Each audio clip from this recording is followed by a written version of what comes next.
Tužne vesti. Jako tužne. Vidite kako tužne. Ne. Ništa mi nije. Ok.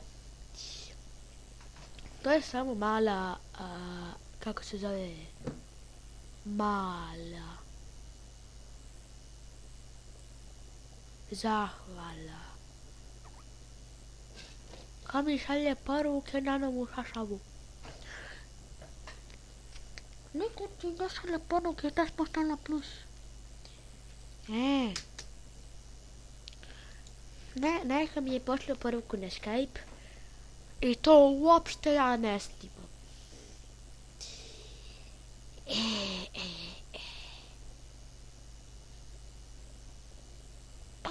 Pa Viktore, što ti pričaš sa mnom kad sam ja luda? Ko to kaže?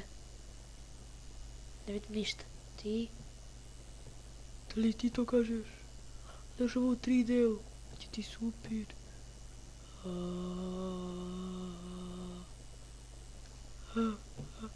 A ti taj? Da. Ja moram širi usta. Aka. Ne, tako da širi. To je sam mala zajebancija. Nisam na sredini. Ok, sad. To na sredini, dobre. Ok, tako. Mali thumbnail. Thumbnail, gotov. Vratimo se na epizodu. Ovo je zahvala za 5 subscribera. To nema 5, nego imamo 6. Jej. Ali dobro, bitno je 5 imam. Jej. I to je to. Želim da pozdravim 3 osobe. 4. Stefana Đurićina. Anu Đurićin. Aleksandra Đorđevića. I još jednu osobu, a to je